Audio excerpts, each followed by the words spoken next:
Okay, so let me introduce Dr. Laura Arbour. We are pleased to have her talk with us today. Laura is a professor in the Department of Medical Genetics at the University of British Columbia. She's trained as both a pediatrician and clinical geneticist, and she has been addressing the genetic component of conditions of importance to Indigenous peoples of Canada for more than 30 years, including otitis media. And we are really pleased to have her here today. Thank you. Okay, it's such a pleasure for me to be here, and I can't thank you enough for the invitation because it really helped me finish some work that we had started a long time ago. I do not live in the Arctic. I live in Victoria, British Columbia. I have spent time as a pediatrician in the Arctic and Nunavik, the Quebec part of the Arctic. And at that time, so it was quite a long time ago, at that time, it was hugely important, the understanding that draining ears, otitis media, really meant a lot for these kids, and of course led to a whole lot of issues such as hearing loss and social problems. And this was something that I felt was really important, and it isn't an area that I'm an expert in at all. But it is an area that I've looked at a little bit. Anyway, we decided to do a deeper dive into our data once we got this invitation. And this has already been presented to the region that I work closest with, the Arctic, which is Nunavut. Their healthcare providers and chief medical officer of health have all heard this presentation ahead of time. So it's really nice for me to present to you. And of course, the slide. There we go. As I said, I live here in the south. I live in Victoria, British Columbia, and I acknowledge with respect the Songhees, Esquimalt, Wasanich, and Coast Salish peoples on whose traditional territories I have the privilege to live, work, and play, and whose historical relationships with the land continue today. The lower slide is my morning walk, and the upper slide is my evening walk when I'm at my cottage. So I'm very grateful to be here. And so just to review for those of you who are, I don't know how many Canadians are on the line, but the Indigenous peoples of Canada consist of three groups: First Nations, Métis, and Inuit. The First Nations were the first arrivals somewhere between 15,000, 30,000 years ago. The Métis, or post-colonization, First Nation and European, so somewhere around 500 years ago, Métis communities in blue dots across the country were noted. And then the Inuit communities, those of you from Greenland will know the story of, just a very few founders that crossed the Bering Strait and traversed the Arctic. And the Canadian communities that they landed in are marked by these red dots, some 53 communities across Canada, all Arctic, all coastal communities, a total population of about 70,000 for the whole country. The area that I work the closest with is Nunavut, and this is one of 4 Inuit land regions. And this is the largest region. About 27,000 Inuit people live there. That constitutes about 80% of their full population. About 60% are Inuktitut speakers, and the average age is about 23. There are about 800 births per year. Many still live quite traditional lives with country foods that are harvested. And there are certainly a number of social determinants of health that are considered important by many, including Inuit Taprit Kanatami, which is really the organization that sort of is responsible for the various regions. And some of the areas that they mention as concern are crowded homes, food insecurity, increased rates of smoking. And when we think about otitis media and its causal pathways, and I show these very nice illustrations from nature reviews. We see social economic status, housing, employment, education, smoke exposure, poor nutrition. All of these have a role in otitis media. And we can't forget, I am a clinical geneticist, and the importance of understanding the underlying genetics to see if that is possibly playing a role also.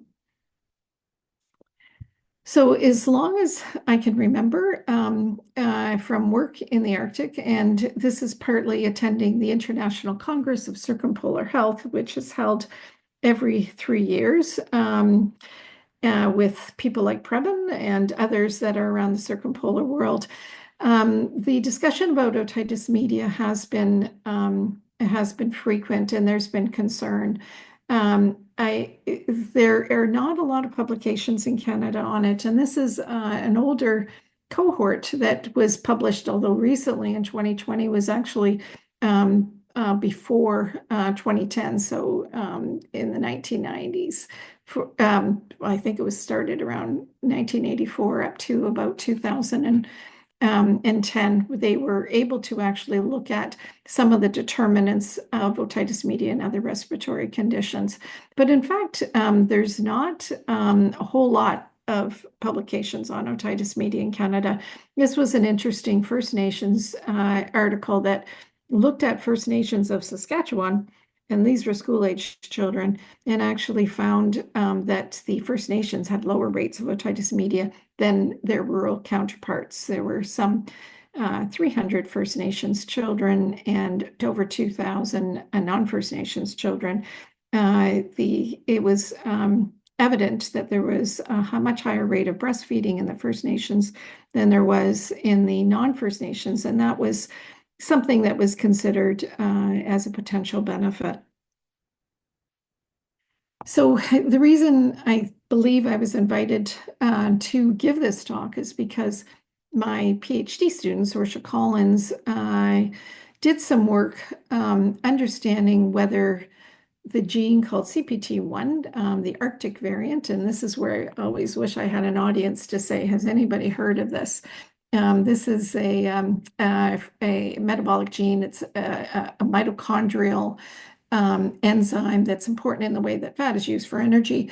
And it's important not only in glucose metabolism, which is what we would first think about as clinicians, but more recent work has actually been discovering that it may play a role in immunity. It's expressed in numerous cells in the body, including T cells. There may be some blunting of immune responses. And how this came up, it was actually from some really excellent work that came out of Denmark, where they were looking at causes of multiple sclerosis and found that CPT1 was overexpressed in multiple sclerosis. And then they started looking at, well, what about this P479 allele, which was a very common allele. As a matter of fact, if you look at the journey from the Inuit all the way from the Bering Strait to Greenland, it is extremely common and maybe a very positive selection. Had something to do with survival. It's not really clear what, but anyway, common and important. But however, the work that's being done now suggests that it actually may blunt inflammatory responses to the extent that is very beneficial for multiple sclerosis, Parkinson's disease. However, there may be an immune blunting effect also. This was something that was of interest to me. I've been looking a lot at causes of infant mortality. We seem to see an association with infant mortality. And then as time went on in a number of jurisdictions, we saw that, in fact, it was the infectious disease component of infant mortality that seemed to be associated with CPT1. Hence, my PhD student then embarked on her work to evaluate more than 2,000 Inuit children born between 2010 and 2014, and looked at a number of infections, a number of infectious conditions, lower respiratory tract infections, gastroenteritis, dental. And in fact, right across the board, as you can see with this, those that were homozygous for the variant had a higher rate of, higher than, of course, reference, much higher than reference, and even heterozygotes there was an impact. So even a modifying or an impact of being heterozygote, which is considered to even have a potential for blunting immune responses. So this was where we first started looking at otitis media and other conditions. Another gene of interest that recently was delineated was reported this particular condition, primary ciliary dyskinesia. Many of you may know what that is, affecting ciliary development, which is important in lower respiratory tract infections, but also can cause otitis media and a number of other aspects. And we found that the carrier frequency was quite high in the Inuit population we were looking at, and in fact reported on a number of cases that were discovered due to a single gene variant in DNH11, one of 60 genes causing primary ciliary dyskinesia. Because of our work with CPT1, I wondered whether this could also play a role in otitis media. We had in our 2,200 cases, there were only 2 homozygous cases, but this was actually looking at heterozygotes. Could it be multifactorial hit? And then, of course, the social determinants of health that are making a difference. So those are the 2 genes that were interesting to me to start looking at. So what were the data sources for the study that my PhD student did, where we published on CPT1? We actually had 2,224 charts after a number of exclusions of these children born between 2010 and 2013. A number of variables were collected, including admissions and health visits for infectious disease. And we were able to link them to CPT1 genotyping, which was carried out at that time for that particular study. And this is really Nunavut, the community's relative size of the circles compared to looking at the number of individuals we had in these particular communities. We went and carried out manual chart reviews in 18 of 25 communities, and the only 7 communities that we did not carry out chart reviews were those that had less than 20 births a year. So about 90% of the births of that time were represented. We had, at that time, we had built a very nice system called the Nunavut Health Information System, and this was built with the involvement of many of the healthcare providers, and certainly otitis media was considered. This was, put on their well baby charts. They asked these questions every time they came in for vaccines and well baby checkups. And they asked whether there was chronic draining ears and whether there had been antibiotics for otitis media. In addition, we had a number of social determinants of health, including food insecurity, including also other really good information, such as breastfeeding. So this was all documented in addition to the health visits that we were able to collect. So we had some pretty nice information there. So our outcomes were otitis media less than a year of age, otitis media 0 to 5 years, those that had greater than 3 episodes, those that had draining ears, tympanic membrane perforation, and hearing loss. And we looked at potential susceptibility factors or protective. We didn't know what these genetic factors would show, such as CPT1 and the DNH11, and non-genetic factors, so prematurity, food insecurity, postnatal maternal smoking, breastfeeding until 6 months. And we carried out our analysis accordingly. For the DNH11, we had a slightly lower number just because we had 53 of our records that did not have DNH11 results on it. So just to give you some of the characteristics for the overall cohort, 12% preterm, and that's something that's been standard since I've been working there for over 20 years. This has been an issue. We looked at, and of course, breastfeeding, 41% were breastfeeding at 6 months. There was about 40% had food insecurity reported. I can answer more questions about that if you like. And about 87% of children were exposed to postnatal smoking. Um, and we have our our frequency of homozygosity and heterozygosity for CPT1 and DNH11. And I did want to have this, just as, so you can eyeball and see where the differences might lie. And pretty much those that have less than 2 episodes of otitis media versus those that had 3 episodes, we don't see a lot of differences until there's a bit of a difference with breastfeeding, and we also see differences, quite a bit of a difference between those that had low numbers of episodes of otitis media versus those that had high, again, for the homozygosity. So we will carry on. This is some of our descriptive results showing that at least 83% of children had 1 episode of otitis media. About 60% had otitis media before a year.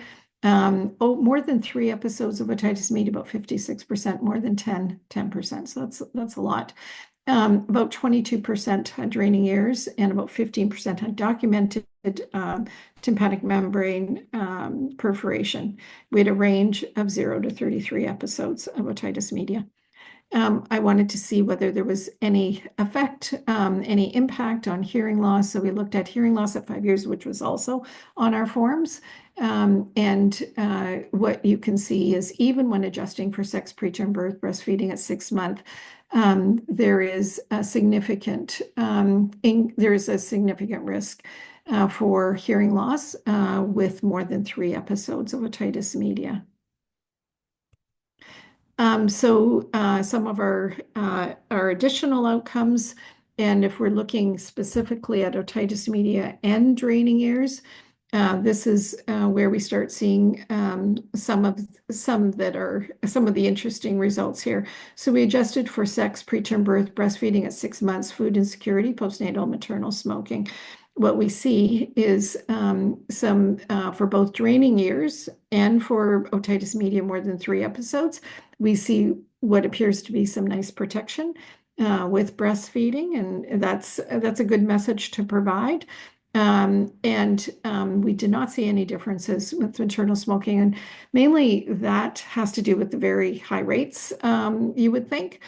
I suppose the high prevalence of food insecurity too. But what we did see consistently, and this corroborates our previous studies, was that homozygosity for CPT1, even with adjustment, shows an odds ratio, an adjusted odds ratio of 2.5.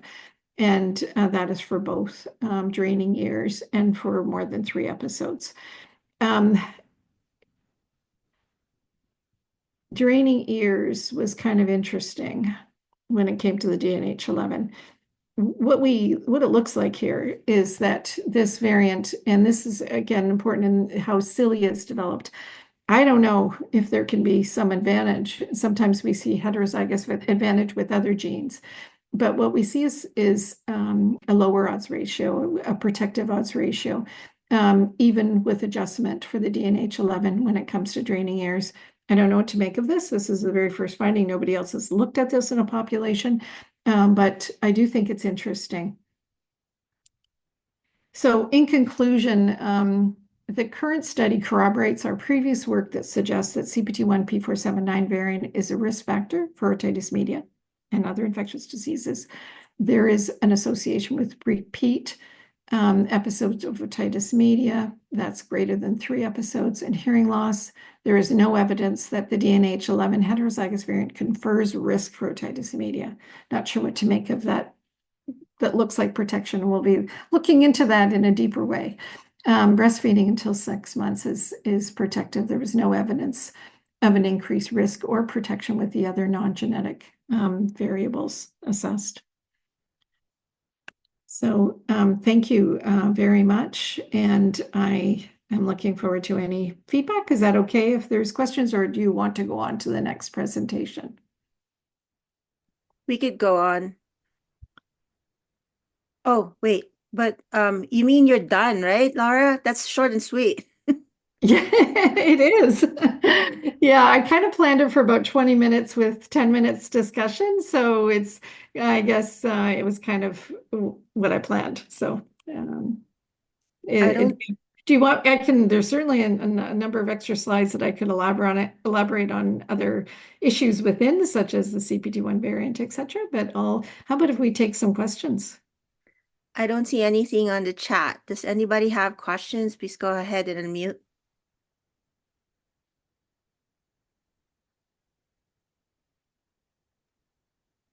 I had a general question I don't know, maybe I missed it, but what about the homozygous for the DNH 11? We only had two cases of that. That's a great question. You may have missed it because I said it very quickly. Okay. There were two cases, and one of them we were able to link, and we saw that the child had very typical PCD with heart defects and repeated lower respiratory tract infections and a number of otitis media episodes. But that we excluded those cases from the analysis. Okay, got it. Thank you. Yeah, and I was really, this is something, the idea of the functional variants that may be playing a role in multifactorial conditions is something we're really looking at in genetics as a potential entity amongst multifactorial. So this was something that I really wanted to explore. I was very interested in seeing whether the DNH11 actually conferred risk for congenital heart malformations. There's a very high rate of ESDs and ASDs. That was my number one analysis to look at that. I thought we were going to get something, and we did not. There's no evidence that, in fact, it has any effect on that at all. So it may just be this particular variant. Other variants in all the other genes for DNH11 may confer. We don't know. Nobody's ever looked at it. But in this case, this particular variant, which is considered to be a milder variant for PCD, in general, we are not seeing a heterozygous effect. And could we be seeing with draining areas a protective effect? I don't know. So I see there is another hand. Yeah, hi. This is a more general question on, I guess, the environment. So you're kind of in the upper northwest. Did weather have any role in kind of stretching out the infection season every year? Yeah, Can you it's a comment? great question. We did not look at that. We could look at that in our data. The other papers that out of Nunavik that I showed on that first slide, they looked at seasonality. And clearly, when we look at RSV season, it is it's a much longer season than what we see in the South. So definitely it could have a role in increasing that, and of course, increasing the susceptibility to otitis media. It's a great question.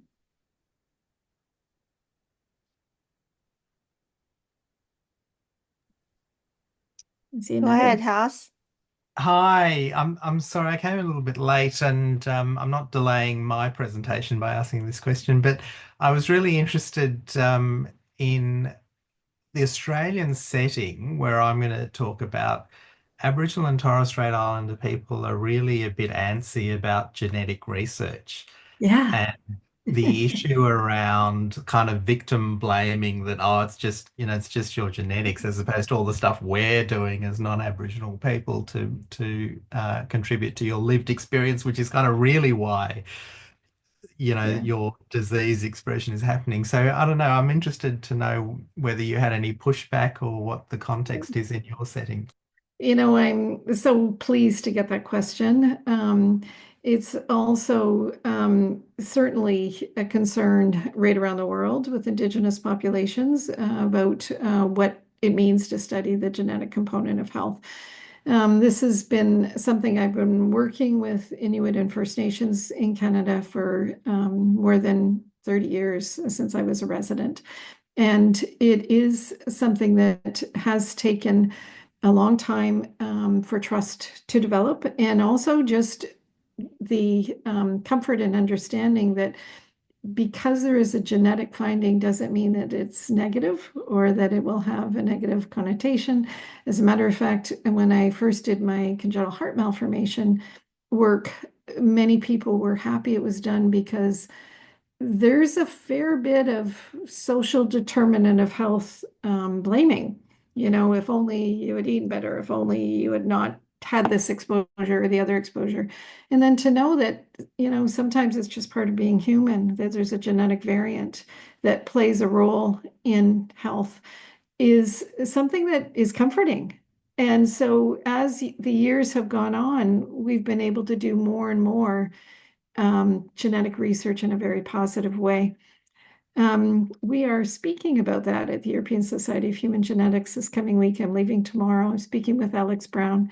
So there is really a movement about how to protect Indigenous data sovereignty and at the same time enable the work that needs to get done. And that's why I really mentioned all those people that were involved right from the beginning, the Inuit organizations, our Inuit partners, and then also the fact that it was really important for me to present this to them first before I was presenting to you. It was all new data. So all of that is part of I guess how we do things. Thanks for asking. All right. If there are no more questions, we'll move on to Haas.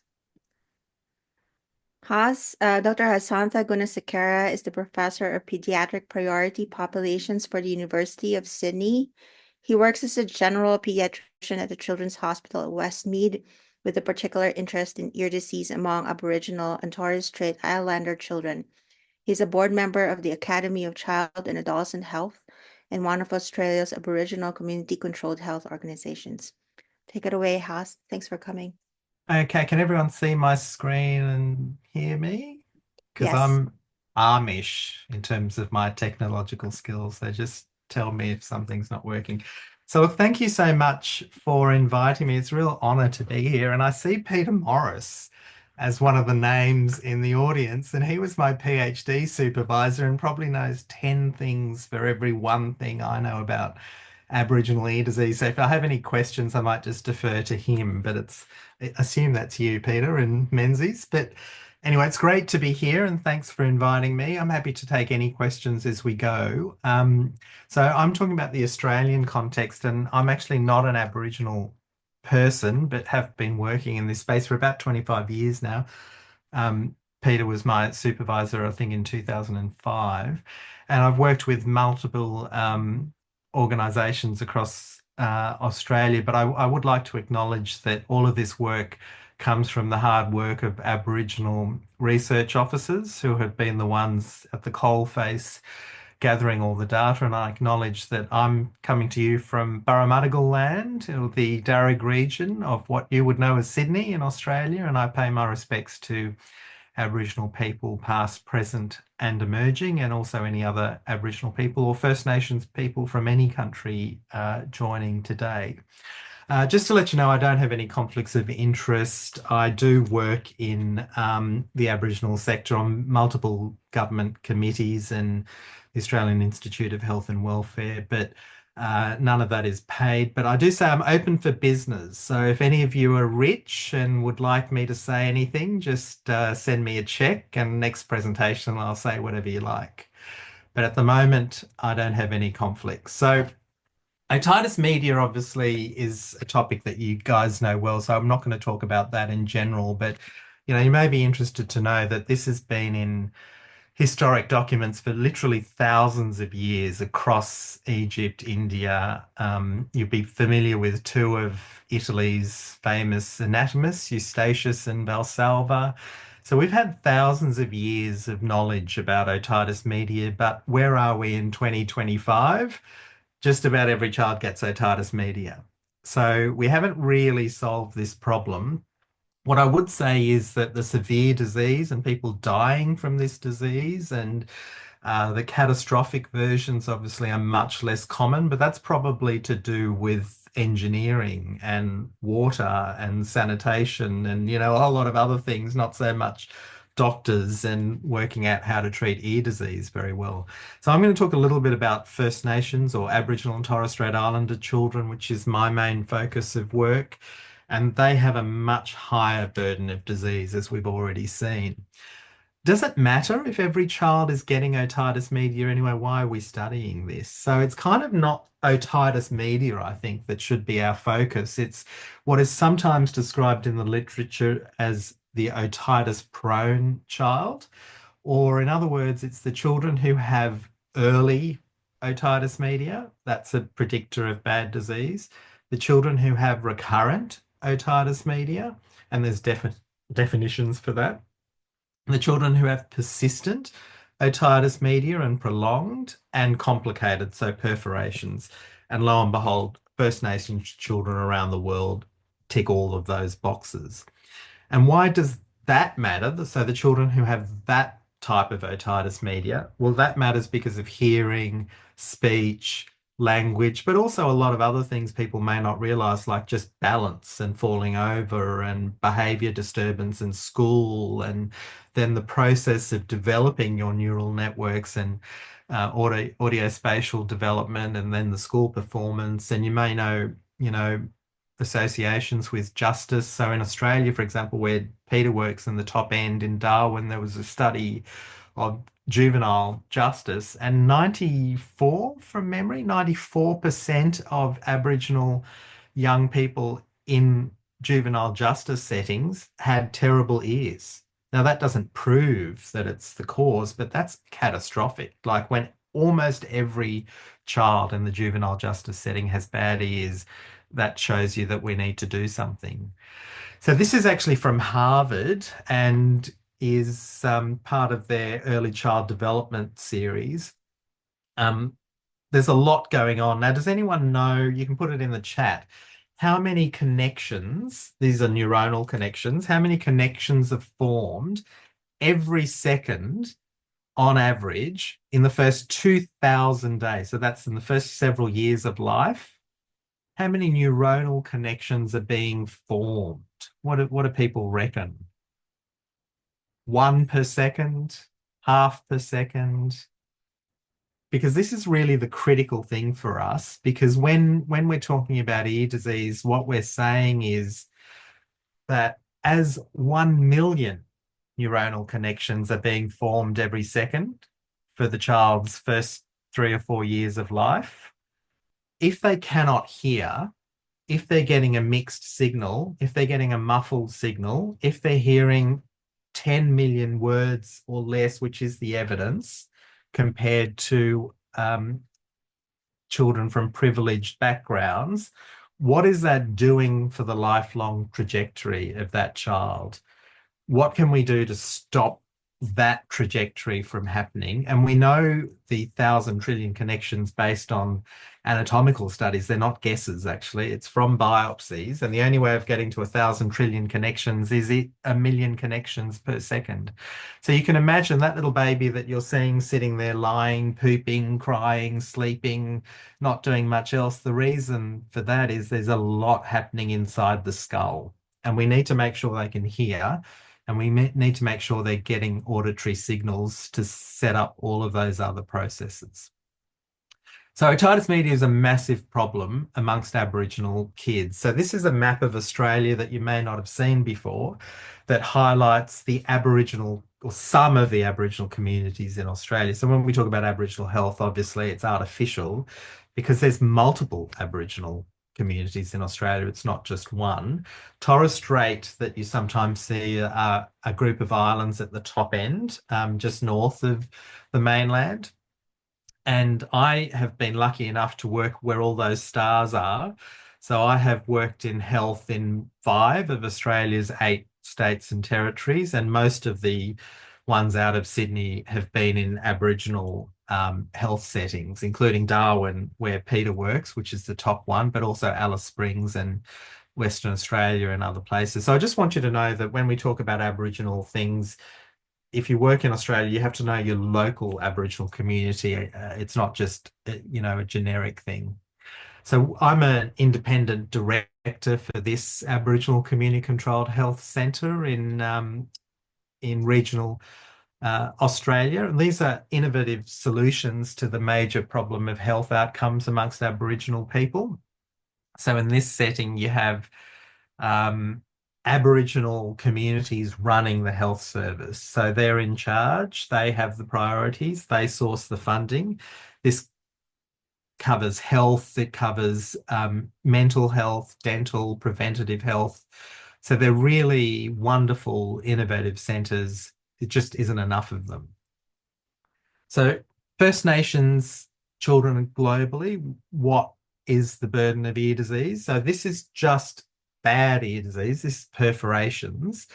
And you can see that the darker countries are the countries that have reported prevalence rates that are in the high range, so greater than 4%, and the darkest colour is greater than 10%. The WHO says if you're 4% perforation rate, that's a public health emergency. Where are the countries that are reporting 4%? Surprise, surprise, they're in all the rich countries. Canada, Greenland, Australia, New Zealand, very high rates in high-income countries. But what populations in those countries? It's all First Nations populations, right? So in the non-Aboriginal populations in Australia, the rate of perforations is almost zero. In the First Nations populations everywhere, New Zealand, Australia, Canada, Arctic Circle, Greenland, Inuit populations, Maori populations, Aboriginal and Torres Strait Islander populations, massive, massive rates of perforation. Peter's studies have shown up to 40%, other studies 20%, way, way higher than the 4% rate that the WHO says is critical. Now, in our setting, I work mainly in urban Aboriginal settings, not in the remote. So Sydney, large metropolitan centres, which is actually where the majority of Aboriginal people in Australia live. There very few live in the very remote settings. But in our settings, we're seeing much, much lower rates. So only about 1.5% have perforated ear disease. So that's really reassuring. Much lower rates than in the remote setting, but still higher than non-Aboriginal. So one of the major projects that I worked in was called SEARCH, the study of environment on Aboriginal resilience and child health. And I was in charge of all the ear health stuff, speech and language and development. But that project, can I say, did a lot of other things. It looked at housing, geocoding, mental health, resilience, and asthma, and a whole range of other things. But I'll just show you some of the work we did in ear health, speech, and language. So what we did is all 1,700 kids that we enrolled and have followed up over 10 to 20 years, had video otoscopy, tympanometry, audiometry, where it was possible, age appropriate, formal speech and language testing, and developmental screening rather than full developmental testing. And we had monthly teleconferences to check what was happening with those kids. And then we sent the data to ENTs. So one of the useful things we found was when you had an audiologist in the local Aboriginal community controlled health centre, they could do a very accurate assessment of the children in the local community. So the children didn't need to move. You didn't need to get an ENT into these places, which is very hard to do. The ENTs all live in the big cities. But when we sent the ENTs the information that the audiologist had collected, we had multiple audiologists and multiple ENTs, so we looked at all of the individual pairings. What we found was an almost perfect level of agreement between those audiologists and ENTs. And when you adjust for prevalence, it got even better. There was a learning effect. So the more the audiologists got used to the local equipment, things got better and better. And as you can see, sensitivity, specificity, PPV, NPV, very clinically useful. And if you are interested in your ENTs, that's one of the ENTs that helped us, Kelvin Kong, who's the first Aboriginal surgeon in Australia, happens to be an ENT surgeon. So why does Aboriginal health have such a big issue with ear disease? So I'm going to present Straya, who's not her real name, but she's a kid from one of those Aboriginal community-controlled health settings. So she grew up in regional. She had a great family, great healthy community, cultural safety through her health service, a good GP. So he identified the fact that she had a hearing problem and referred appropriately. She actually had access to intervention. So a lot of kids are waiting 2 to 3 years in Australia to have ENT surgery, but we managed to get surgery for her to put grommets in, get her hearing. What's going to happen to a little Aboriginal girl like that if all of the, ducks line up? Well, what we did in our search study is we looked at, the usual research things. We collected data on her social determinants. We looked at the carer's level of psychological distress. We looked at housing, economics, whether the child was in foster care or with the parent, and blah, blah, blah. So don't look at any of the numbers here.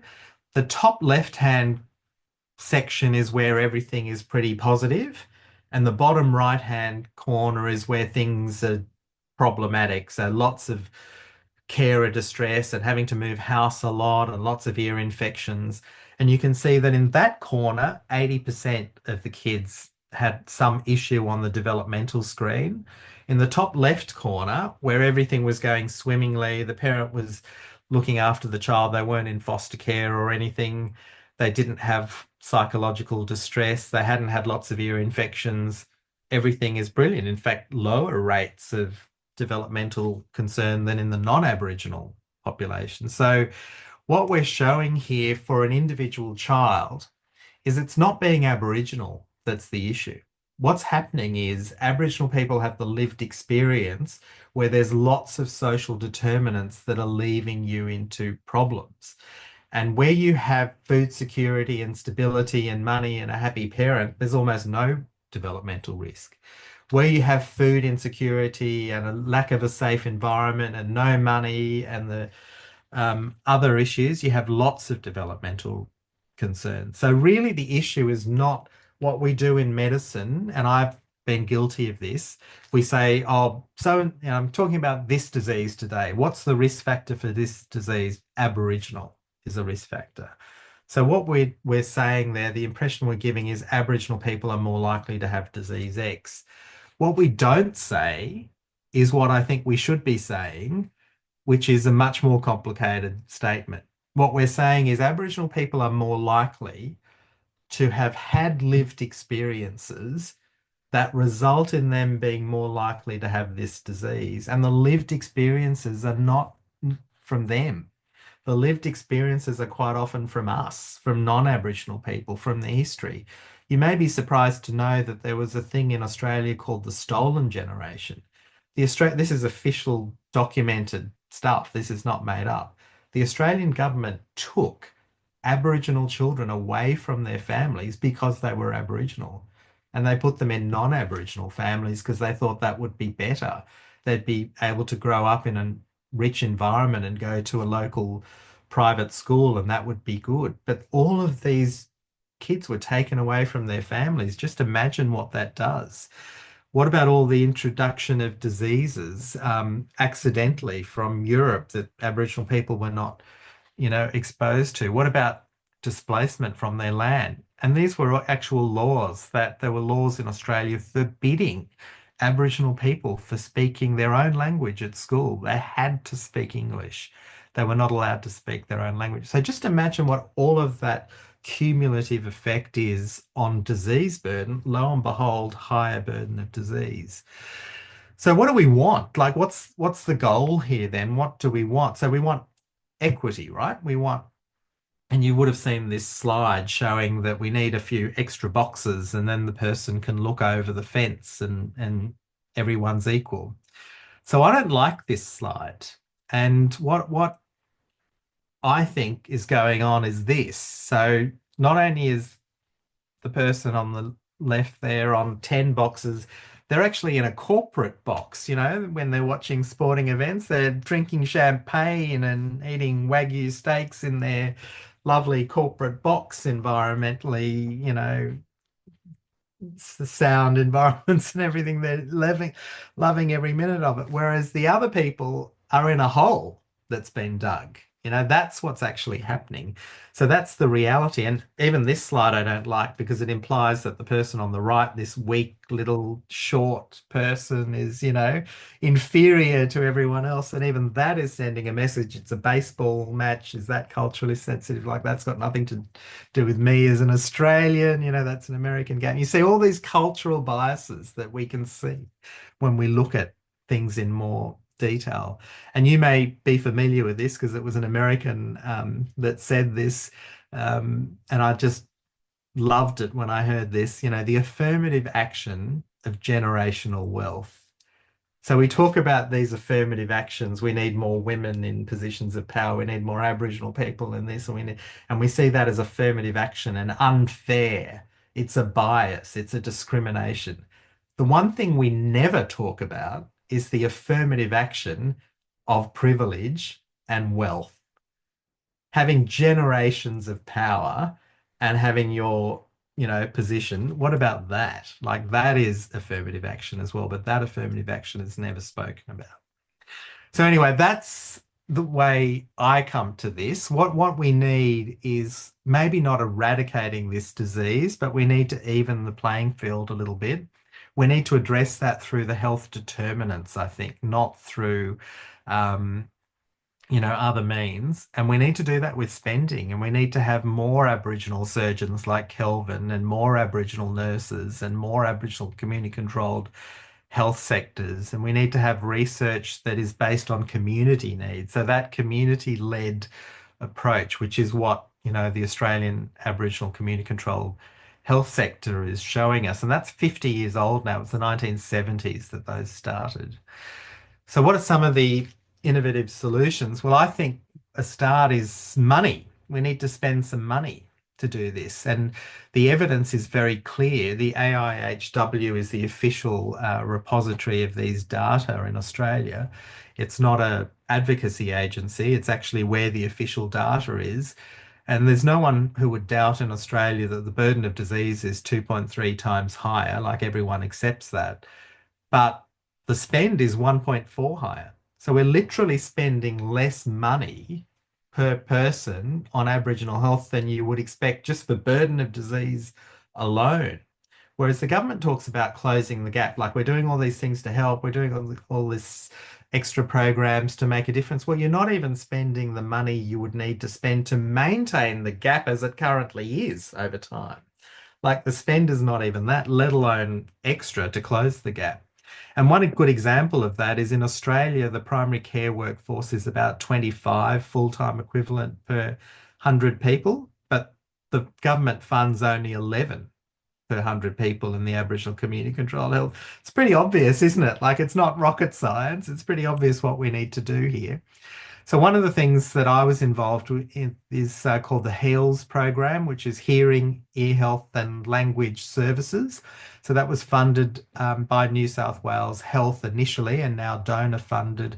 And this is to provide Aboriginal community-controlled health services with the money they need to be able to do this. So we funded the speech sessions for Aboriginal kids. We funded the operations. So you might think operations are free in Australia because of our universal healthcare system.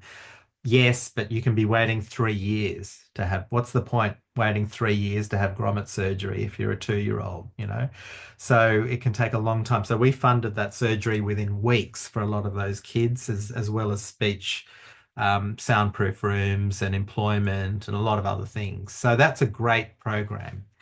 The other issue we have in Australia is out-of-pocket expenses. So I think this is a big issue around the world. It's a big issue in America as well. And, I won't read this quote, but that's so true, isn't it? So, this is the issue that particularly Aboriginal people face because they have very little rates of private health insurance where you can cover that. So they're reliant on the public system, which can take a long time. So anyway, I talked about Australia. What happened to Australia? Well, that was actually a real story. She had lots of ear disease. She was one of the people who got that HEALS program access to surgery. She had access to culturally safe care, and she's doing brilliantly. She's winning awards at school. She's the top student. So this is the thing. This is what we want. We want to be able to give access to Aboriginal people to the best quality care. So my final bit is the solutions. What are the innovative solutions? What have I learned working in Aboriginal health? Well, one of the terms they use is Dadiri, which is deep listening, which as a Buddhist I love because it's like meditation. So this is what we need to do. We need to I need to stop talking now and we need to let the Aboriginal people do the talking. We need to listen to their solutions. We need strength-based reporting. I've been very disease focused. So we always say, what is the disease? What are the risk factors for the disease? But what the Aboriginal people say is that's not our approach. Our approach is health. So what is health? What are the factors that promote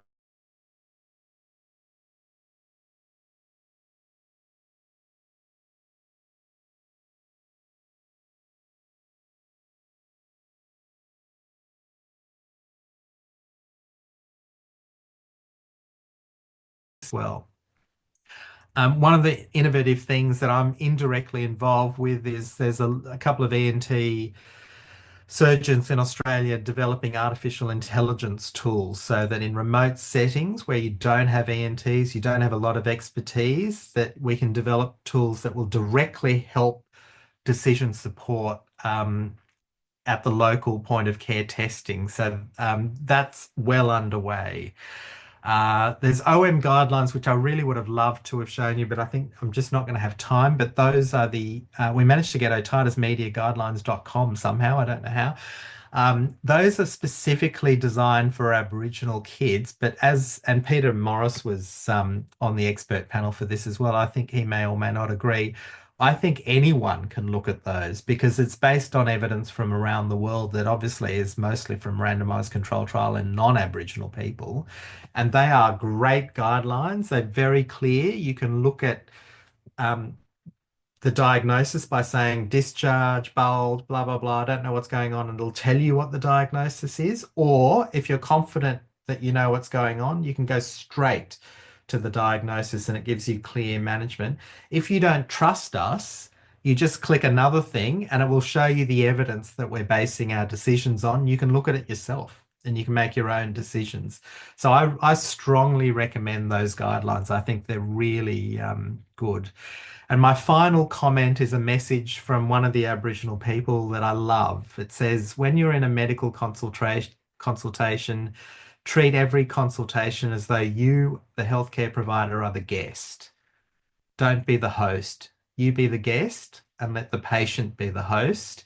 And then all of the stuff I'm talking about will fall into place. The Aboriginal people will be the ones running the show then. And, hopefully in 10, 20 years, we'll have better outcomes and positive things to talk about. And it is a really lovely area to work in. I'm so happy Peter has introduced me to Aboriginal health, and I'm so happy to still be working in it 25 years later because it's really a very positive space.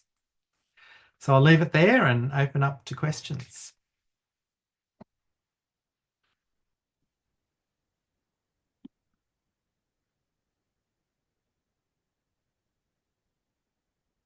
Thanks, Peter. No questions in the chat. Please unmute if you have any.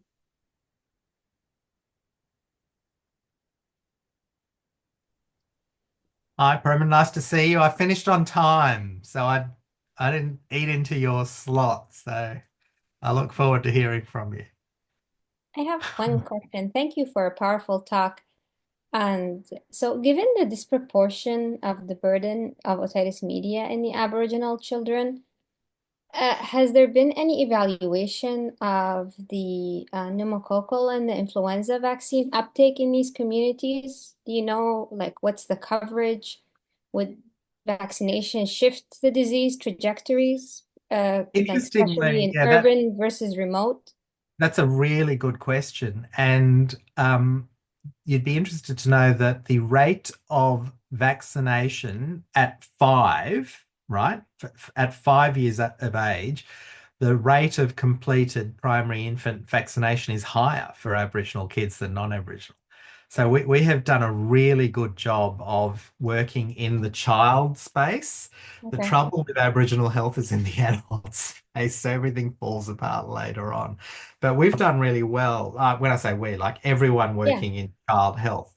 So rates of preschool access, rates of vaccination, infant mortality. The Aboriginal infant mortality rate, I don't mean to be rude to the Americans, is not far off the American infant mortality rate. So, Okay. that, like I'm saying, it's bad for us, but that's because our non-Aboriginal infant mortality rate is pretty much the best in the world, so much better than the American Yeah. one. But like the Aboriginal one is worse, Mm-hmm. but it's not far off the American infant Yeah. mortality rate. So what Interesting. I'm saying is things are not as bad as you Mm-hmm. might hear in the young space for children. But in the adult space, yes, catastrophic 10-year life expectancy difference.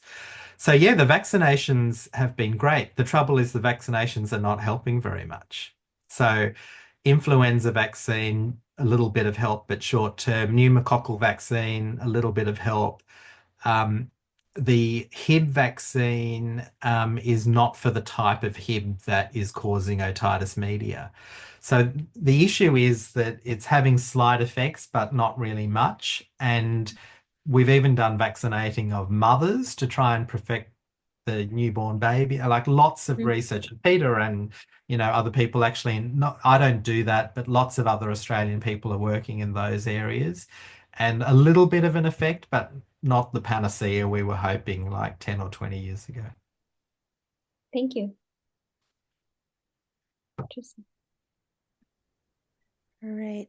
Thank you so much, Laura and Haas. We'll move on to Preben's talk.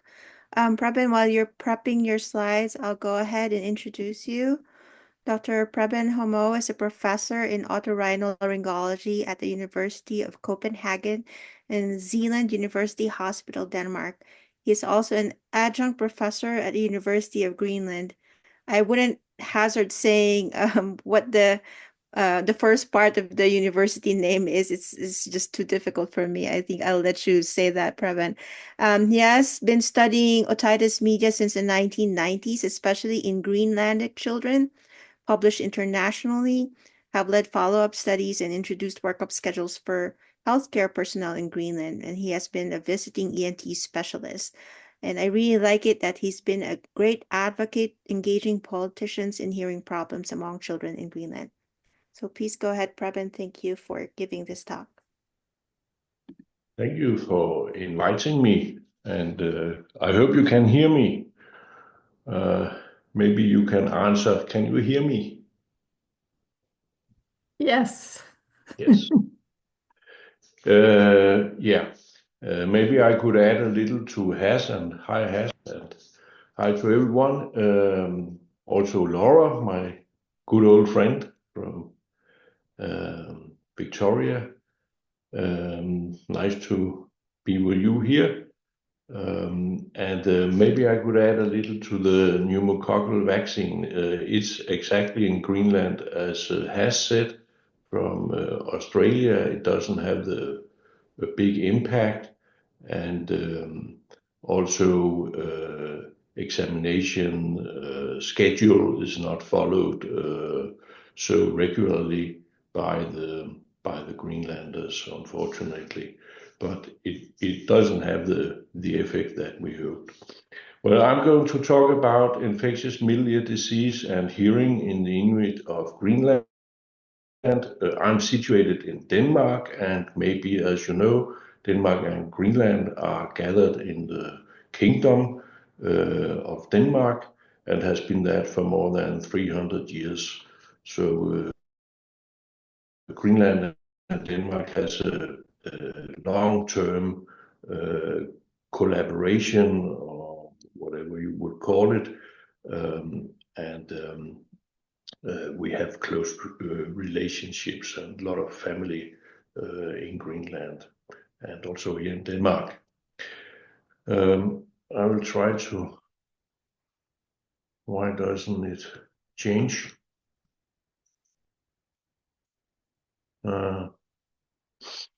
have a little problem here. Maybe here. Yeah, I have There you nothing. go. I have nothing to declare. And this is Greenland called Qaralit Nunat, and it's a big island. As you can see, the population is small, 56,000. Of these 50,000 are considered Greenlanders or relatives from Greenlanders, while the rest is mainly Danes or Norwegians or Faroes or Icelanders. The language in Greenland is Greenlandic. It's also Qalulisut in Greenland, and the second language is Danish. They have 16 healthcare centers. Healthcare is free of charge in Greenland, so everyone can just go to the doctor if they can find one, because that's the problem, that there are too few doctors in Greenland and no specialists almost. So how big is Greenland? It's about 1/4 of Australia, so it's a huge island. You probably know that. So I have a citation here from Peter Hock's Miss Miller Feeling for Snow, so I can read it up for you. When I had known Isaiah for 6 months, he contracted his fourth severe middle ear infection in 8 weeks. When he came out of the penicillin days, he was hard of hearing. After that, I would sit in front of him when I read, so that he could follow the movement of my lips. So Peter Hock, he did his homework and had found out that Greenlandic children have bad hearing and a lot of otitis media. So this is what it is about. It's about the Greenlandic children. Here they are in their nicest clothes for the first day of school, which is celebrated enormously in Greenland. The problem is that they attract very early in life acute otitis media, and it goes to either otitis media with effusion or they get acute suppuration. This can be to a chronic perforation and then again chronic suppuration, and then we have the vicious circle, which is hard to treat. So the Greenland experience that I have, it builds on 5 theses done by myself and by Anders Koch here and by Ramon Jensen. We have gathered a lot of data and cohort data and follow-ups. So that is what I'm going to tell you a little about. What is the magnitude of the problem with chronic otitis media? This is perforations or chronic suppurative otitis media. You can see some figures here. This is from the 80s, more than 6% in 3 to 8 years. And in the 90s, we found even more. In small children, we have found 14%. Lately in a follow-up, we saw 5 to 6%. So actually, it's not going fast the good way. So we still have a lot of ear problems in Greenland. This has been well known for many, many years. This was one of the very first doctors in Greenland, and he stated an almost constant symptom in addition to the cold is otitis media with protracted course exceeding the acute stage. So this has been known for many years. I myself did a strange study. We looked at sequelae in skulls.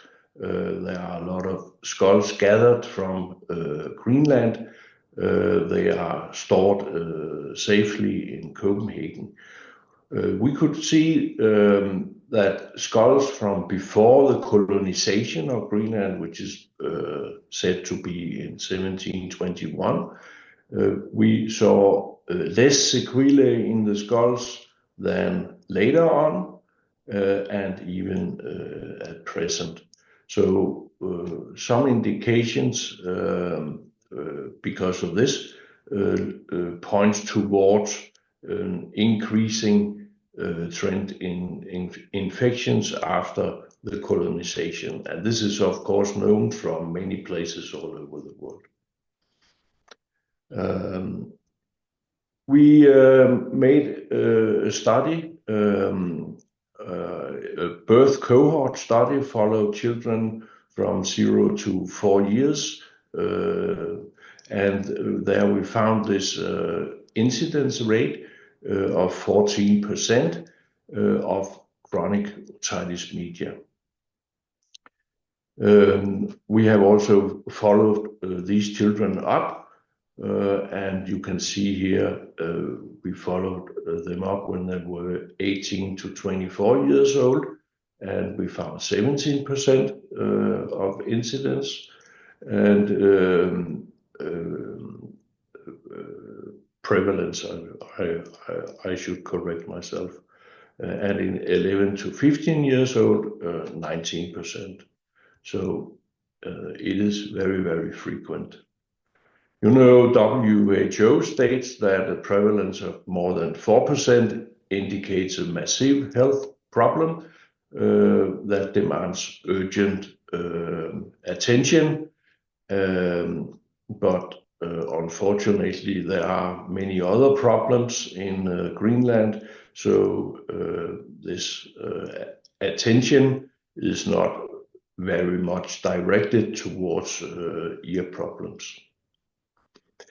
We did some field work, and this is what it all is based on.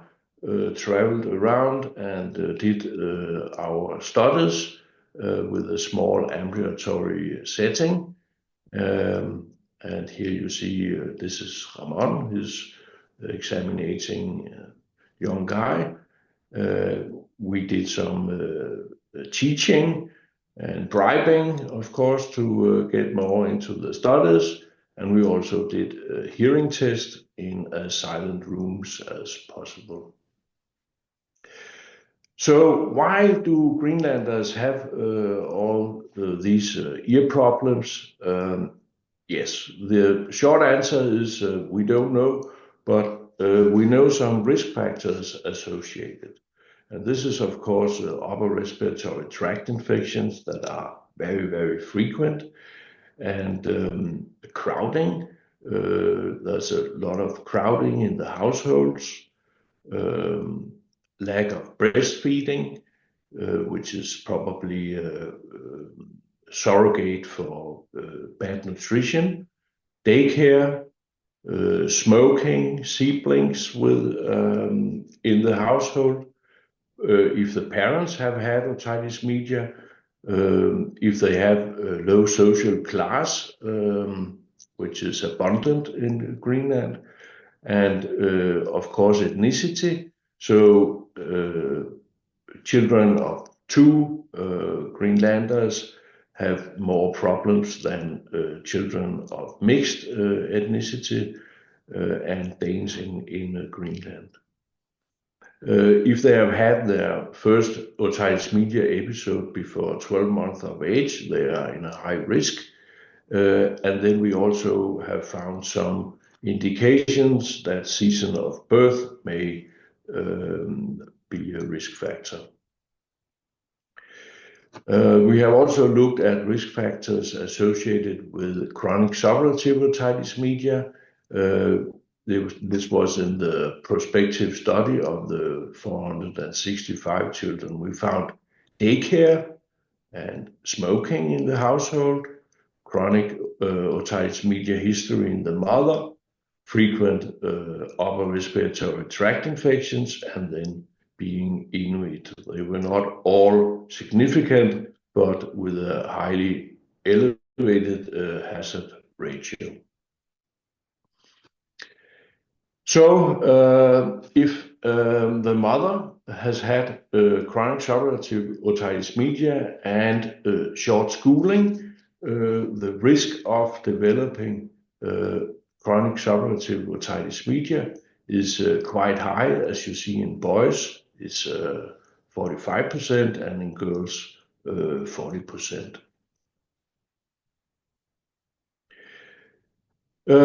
We have also examined for bacteria, EBV infection, mannose binding lectin, diet, pollutants, and insulation standards of the homes and allergic diseases, and found that we could not associate this with otitis media. And then anatomical explanations and biofilm. We don't know actually, but we have found biofilms in the middle ears. Oh yeah, just photo from the beautiful surroundings, and it's a fantastic place to visit. I can only recommend that.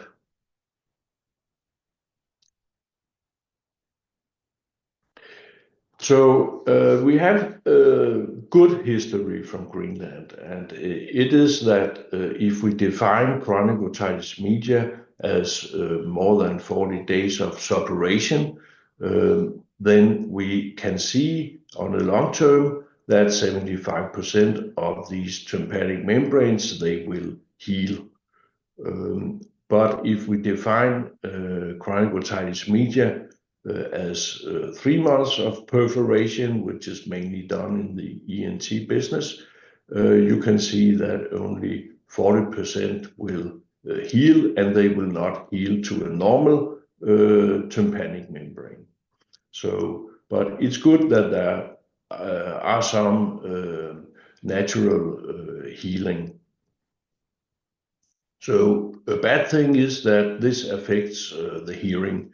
If we go after the ASHA conditions for hearing loss, which is more than 40 dB in the worst ear, then you can see that almost half of the Greenlandic youth, they suffer from hearing loss due to these conditions, and a lot of them have even higher hearing loss.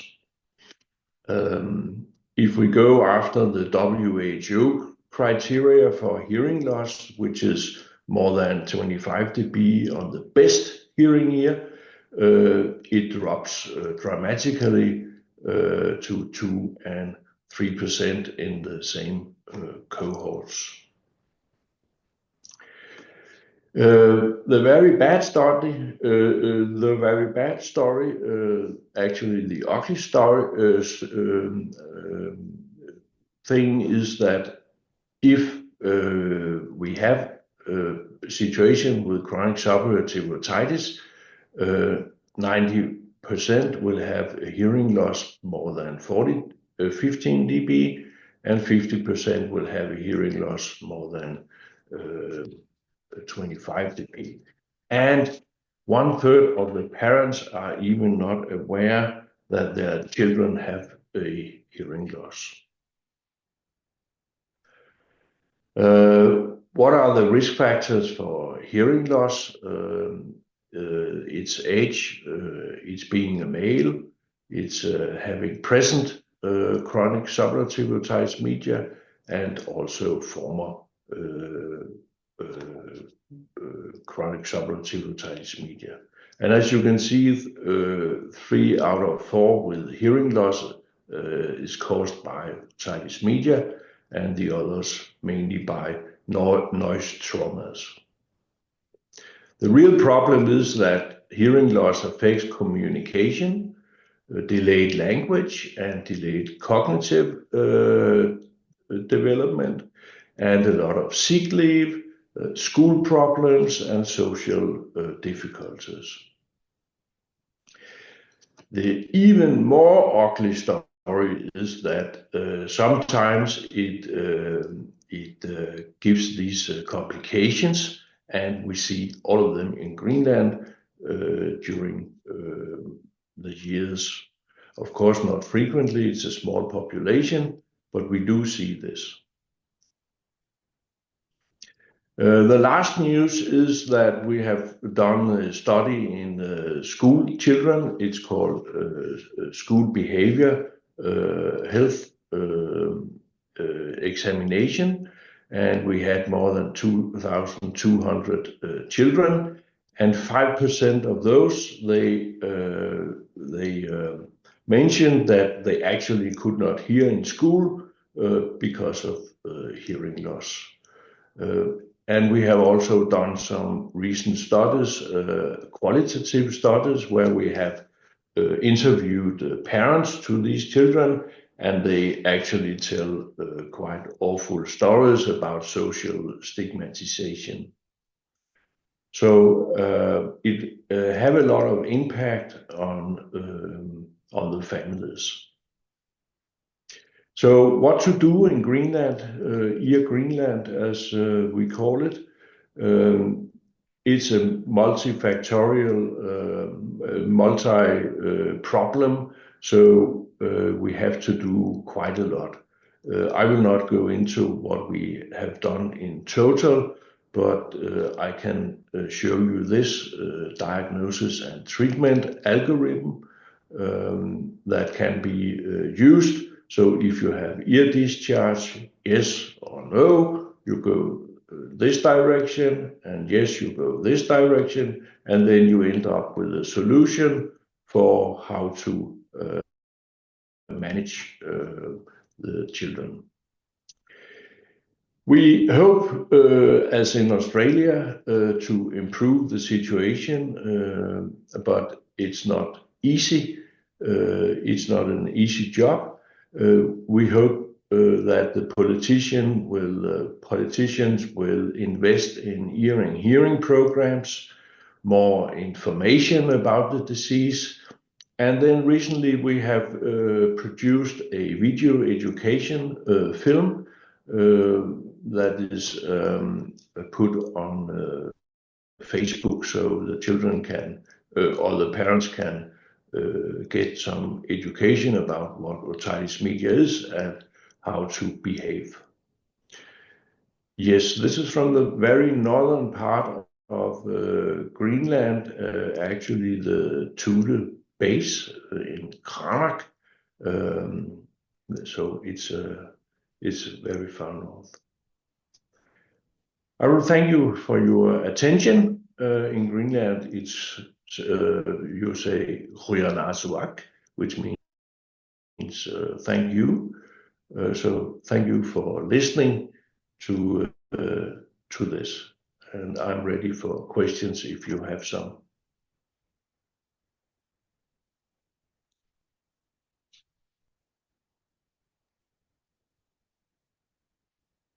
Anyone can unmute if you have questions for Preben or Haas or Laura.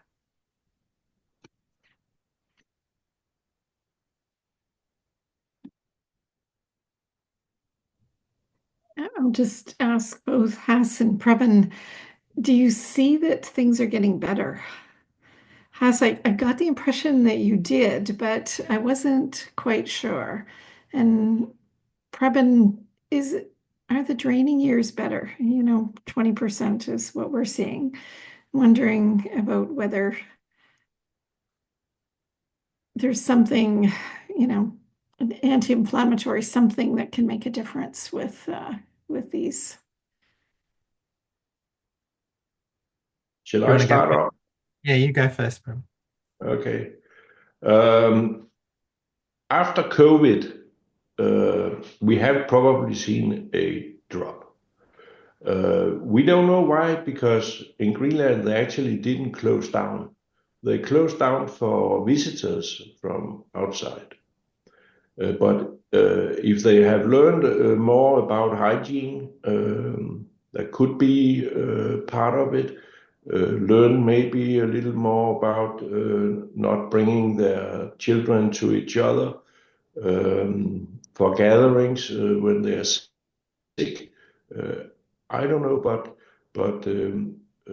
it seems that it is dropping, but not at all to what we would like. It should.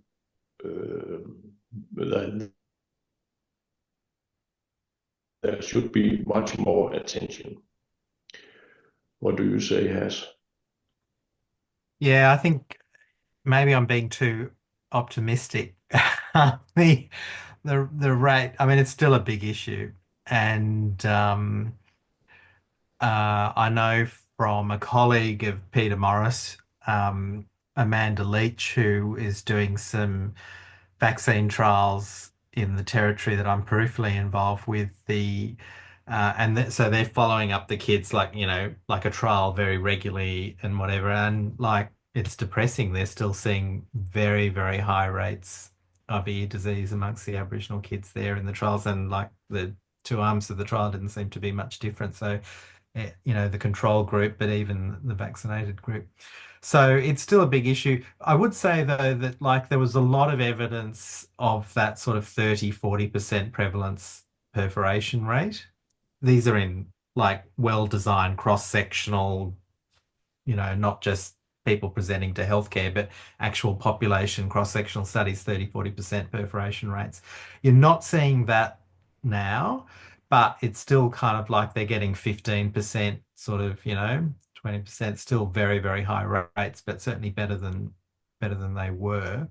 The other thing I would say is that there's a lot more interest. And I think Kelvin Kong, that I mentioned, the first Aboriginal surgeon, he has a lot of respect around the country, and he has the ear of politicians.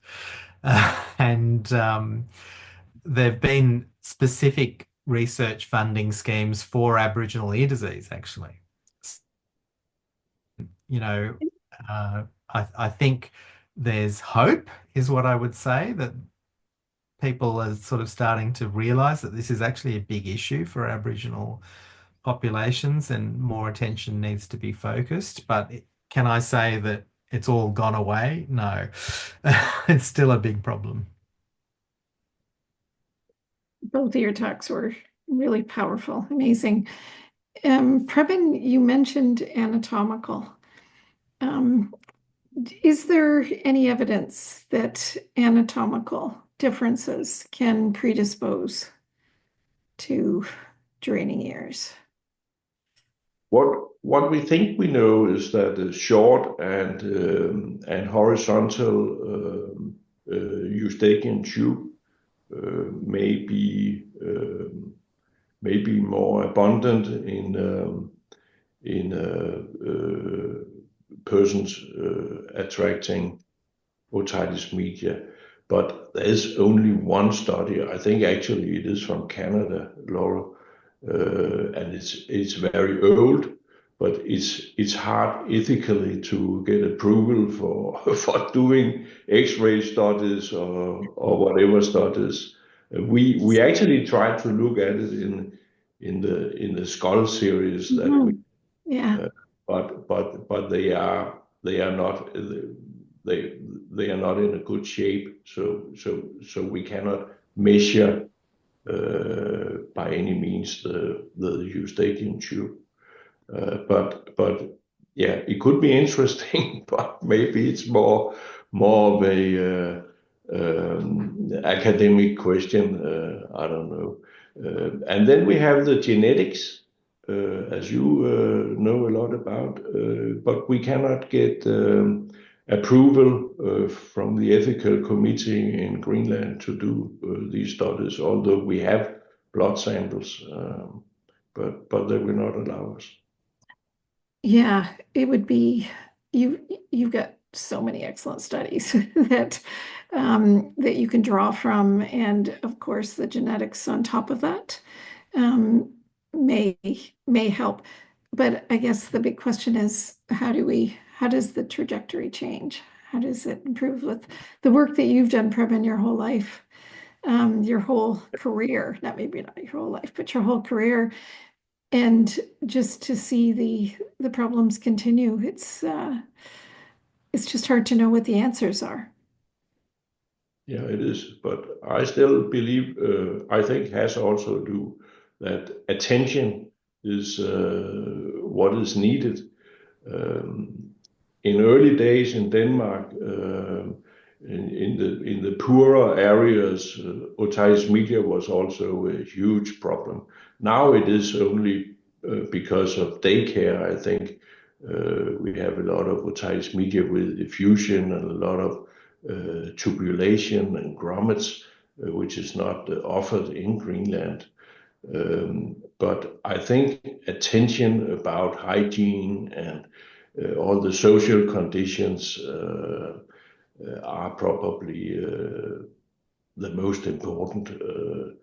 But it's hard to get this message disseminated. Absolutely agree. Yeah. It's such a big issue. I mean, my PhD student did a scoping review of intervention studies in otitis media, looking at exactly that, the social determinants. And surprise, surprise, you don't see randomized control trials of social determinants. And all of our presentations talked about social determinants, didn't they? Like that's where the money is.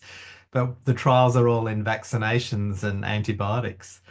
This is the trouble. We're looking in the wrong place, I think. Yeah, as I used to quote the U2 song, maybe we haven't found what we are looking for. Yeah, exactly. That's right. Yeah, So maybe we need to think outside the box. So we've got all these young people looking and listening on. So social determinants. That's where you social need to do determinant. research. Uh, Yeah, that's true. Well, you definitely made us all think tonight. And I hope anybody who will be watching the recordings will also think about other measures that can be done to help out other populations that are having a high prevalence of otitis media. Again, I cannot thank you enough. My gratitude for sharing these experiences through the decades. I think you are really unique people in the world who can speak about Indigenous peoples and otitis media. So thank you.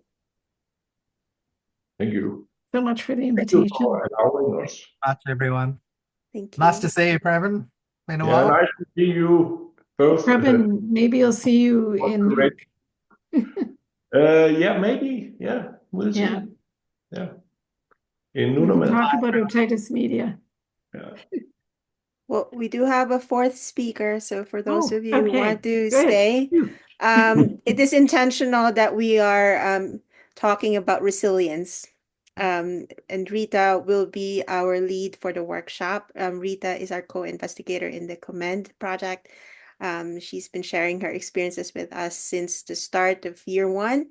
This is the last webinar for year one, and I'm just so happy that we lasted a full year. And we will still continue having our webinars in the next academic year. So just wait for announcements. So Rita, please go ahead.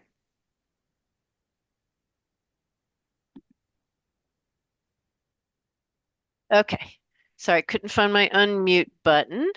Thank you all for whatever time it is where you are. Thank you for staying up or getting up early. Our focus is really going to be on resilience. As you know, there's a lot going on, and burnout is kind of tremendous in this day and age, and it is really defined as a long-term stress reaction that can be marked by emotional exhaustion, depersonalization, as well as a lack of sense of personal accomplishment. And most of the data that we have is in kind of healthcare workers, as well as those who are oriented kind of in the medical sciences, and researchers like all of you, that this is a huge problem. I think you probably are maybe feeling that, and it can lead to real issues, both in kind of professional life as things like decreased quality of care, decreased quality of research, decreased satisfaction, productivity, as well as turnover rates. But it also has very personal consequences like broken relationships, rates of divorce can be very high, alcohol and substance use, depression, and suicide. And when we look at kind of the root causes of challenges to resilience or burnout, we can see that there are a lot of these structural things, right? Thinking about those social determinants of health, but that happens for all of us as scientists and workers in this space of thinking about like the tremendous workload and job demands. You're always applying for grants, right? Lack of control or flexibility, finding meaning in work, efficiency and resources, like how hard is it to do the job that you're supposed to be doing, your organizational culture and values, as well as social support, community at work, and then work-life integration. I do want to say, like, all of these are factors that lead to burnout and or lack of engagement. Of course, addressing all of these structural kind of determinants are kind of beyond the scope of what we're going to talk about today. We are going to talk more at that individual level, but I want to make sure, like, I am very clear that if you are experiencing burnout or exhaustion, it's not because you are weak. It's not because, you know what I mean, there's anything wrong with you. It's just the way that our system is built. And, I'd be happy to chat with you all about all of these structural things at a different point in time, but we're going to really focus on that personal level of resilience.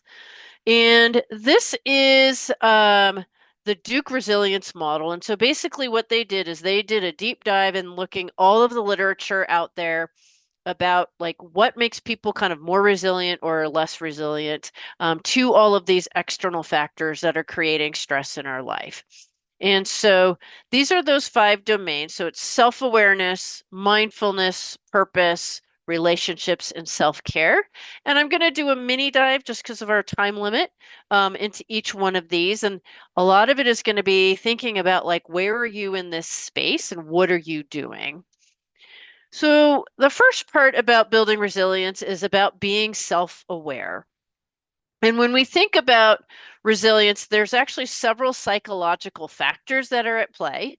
So the first one is engagement, right? Are you doing like fulfilling work that is characterized by vigor, dedication, and absorption? Like, do you really love what you do? The next part is meaningfulness, and that's the ability for you to perceive yourself as necessary and valuable, right? Like, are you feeling like you're contributing something meaningful to your team, to society, right? To the community? There's subjective well-being, and that's your sense of value and satisfactions from your daily life and enjoyment of life, right?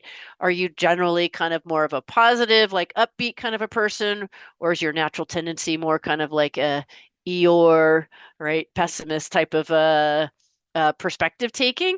And that influences how resilient people are as well. So that is leaning into that kind of positive emotions, which is the next one, of that mental state of saying like, and there's literature that I'll show you a little bit later about like having that kind of positive mindset and positive emotions can actually lead to more expansive and broadening of thinking rather than narrowing, and can actually allow you to be kind of high performing even during times of stress. And then proactive coping is describing your ability to identify situations that are likely to cause stress and to behave in a way that will either prevent them from worsening or even lead to like post-traumatic growth. So that is like knowing what like bothers you, what are your triggers, as we like to say, and either figuring out like a management plan for when those will occur, and or if there's ways to avoid some of those and still do your job, then how do we do that? Right. So when we think about, oh my goodness, my slide, there we go. Right. So self-awareness, some of it is just like, how are you feeling right now? Physically, emotionally, like how often are you actually kind of checking in with yourself to see where you're at?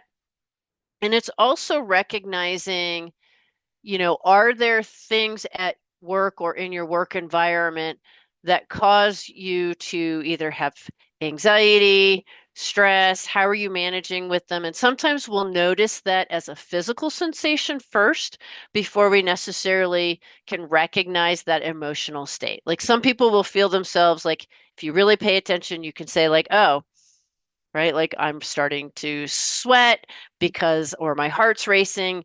And is that the manifestation of me either getting angry or anxious, right? And being kind of more attuned to that. Or thinking about like what really engages you at work. Like when are you in that kind of a flow state during your work? And those are areas that maybe you want to kind of focus on a little bit more, looking into your strengths, right? Instead of kind of beating yourself all the time and trying to do work that is really kind of maybe it's not saying that you avoid work that's hard for you, but you focus on areas that maybe you're better at and say, this is how I'm going to contribute to the team. And then thinking about also like what rejuvenates you outside of work. And are you able to get into that space, right? Is it, maybe some people love cleaning. That's not exactly my favorite thing to do. Obviously, we have to do some of those things, right? But also building in time to do some of those things. Like for me, it's gardening or reading. And how do I find space, time and space to be able to do that, right? As somebody who has two teenagers, I'm usually kind of the Uber mom, and I like books. And so one of the things that I do is while I am doing my commute is I'm actually listening to books on like audiobooks as a way to kind of rejuvenate myself while I'm still getting all of those things done. The next one that I want to talk about is purpose, right? And the purpose is really that part about finding your meaning in your work.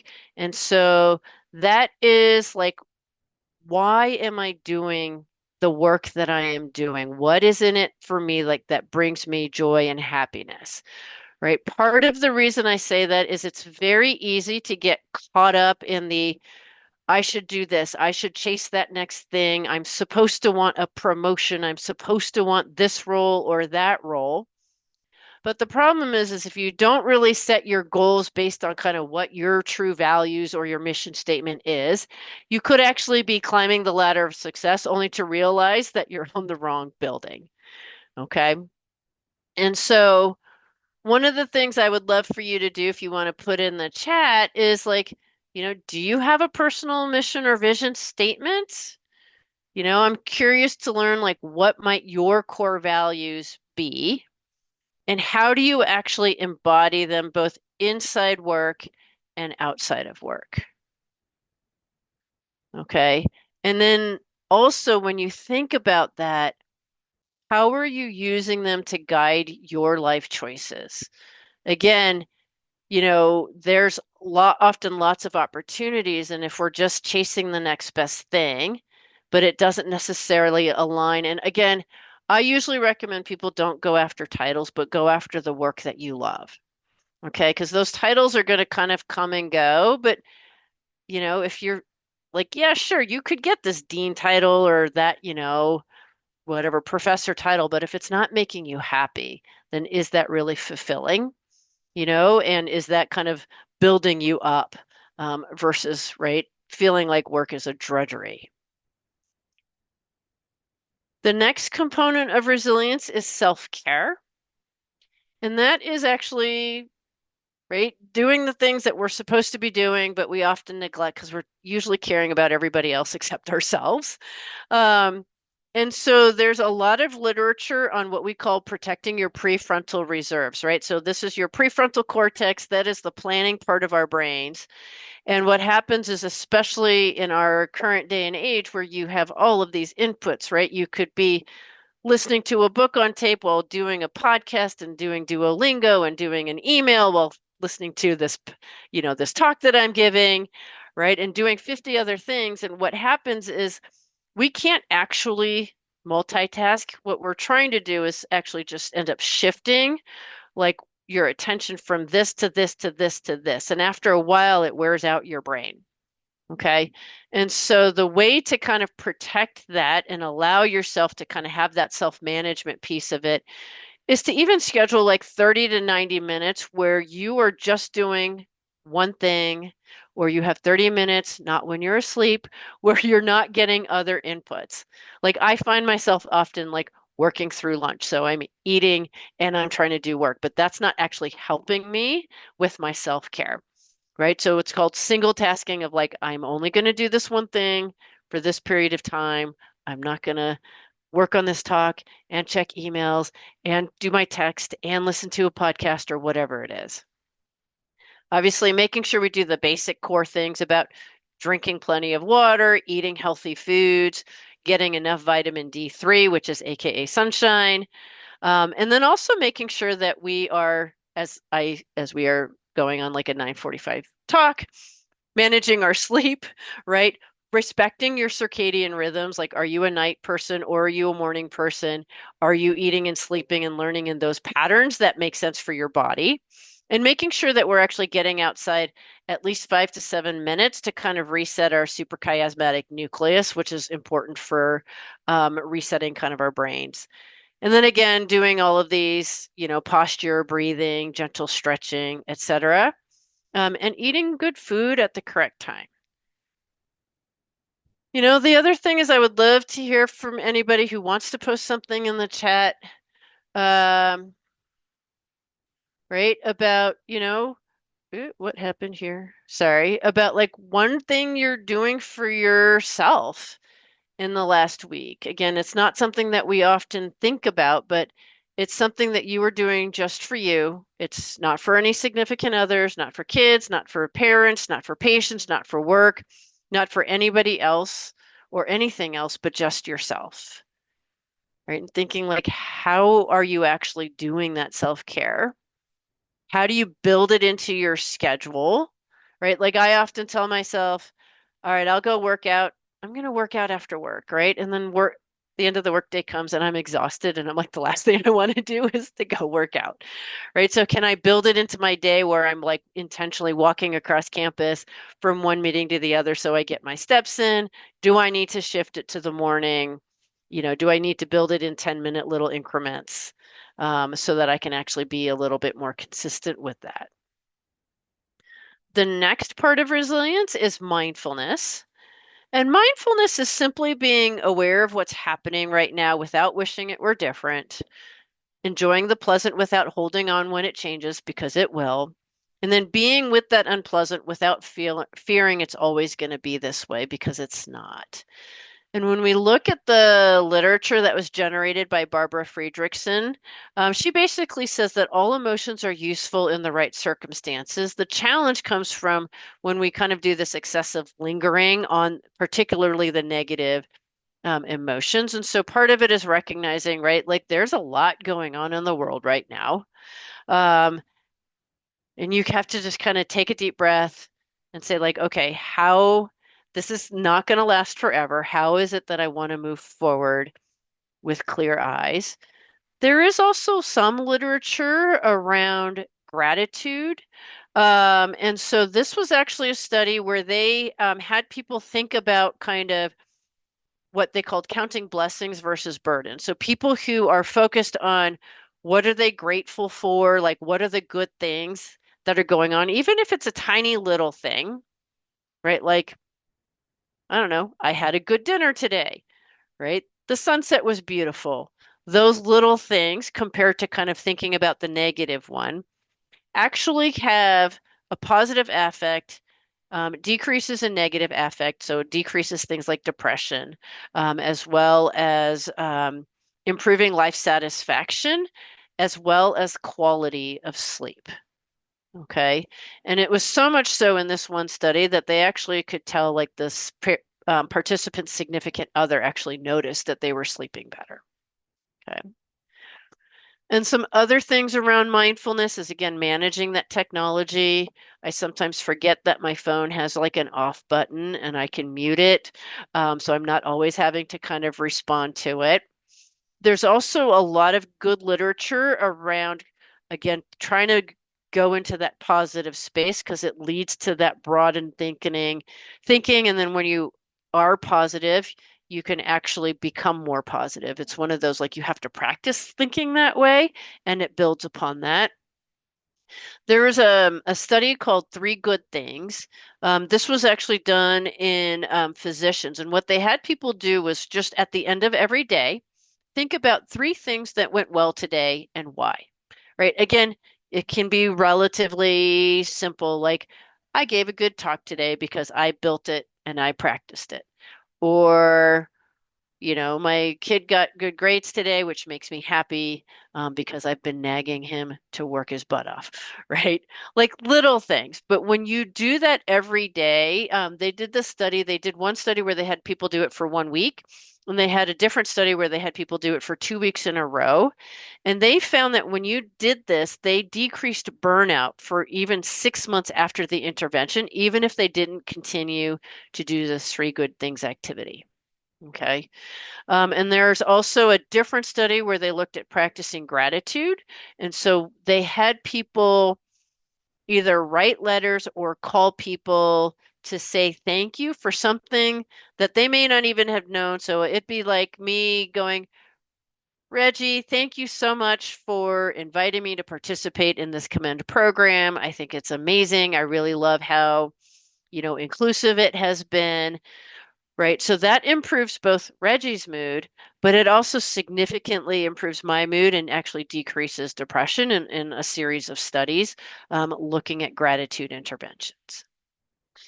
And then there's always box breathing, right? Thinking about like, how do I center myself? I will actually use this. It's really quick. You just inhale, hold it for 5 seconds, right? And then exhale over 4 to 5 seconds and then hold that. Right. And if you do that 3 times, it doesn't take a long time. It helps you kind of reset that mindset. I will actually use this if I've had like a really tough interpersonal interaction, whether it's with a patient or somebody else.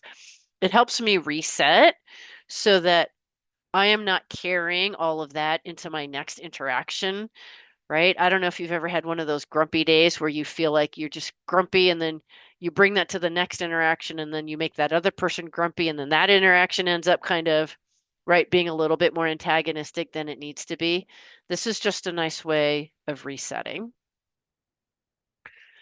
We also encourage people to consider, like, try to work on building a growth mindset, right? Of thinking like, there are going to be challenges. There's a lot of challenges in the research space right now with like funding and uncertainty around, right? Like when are the dollars going to come in for those of you who are kind of in the United States, right? But you can say like, this is not about me being a bad person or incapable. It is a growth opportunity, right? Even if I fail at something, I'm going to learn something from it, right? I can build, I can change a strategy. That is really about that growth mindset, and that actually has been shown to improve resilience as well. And then lastly is relationships, right? You have to have relationships. Social connection is so critically important that it actually has a 50% increased likelihood of survival when you look at those who have stronger social relationships compared to those who are experiencing social isolation. So this is actually more important than things like quitting smoking to overall morbidity and mortality. And it occurs across age, sex, initial health status, et cetera, right?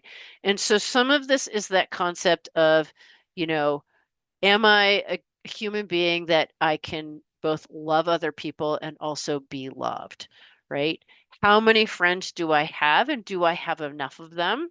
And it doesn't have to be, the 1,000 Facebook friends or 10 million Instagram or whatever social media thing is out there, right? Followers. This is about true relationships or what we call the 4 a.m. friend, right? And so that is somebody in your life that you would feel comfortable calling at 4 in the morning to tell your troubles to. Okay.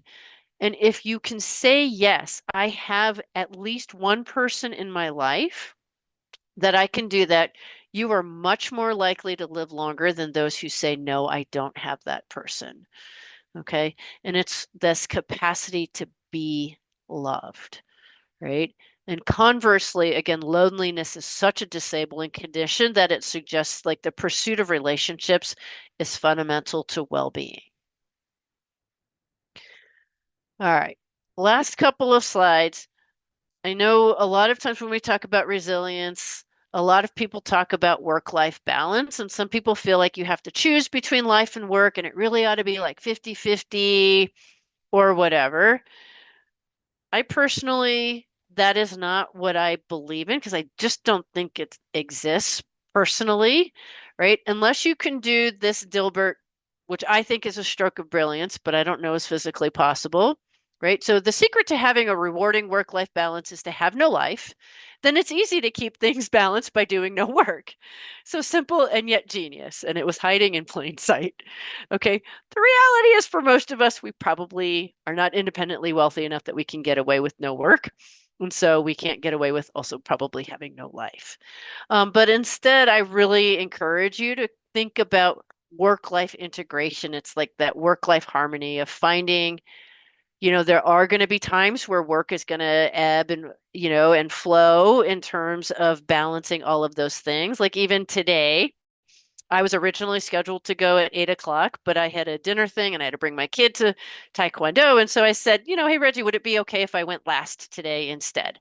Right. And that's a way of trying to negotiate all of those things or flexing of like, I'm not going to show up to work until 9 o'clock because I'm going to drop my kid off, but maybe I'll work a little bit later in the day, or I can do a little bit of work at home when suits me, right? That flexibility.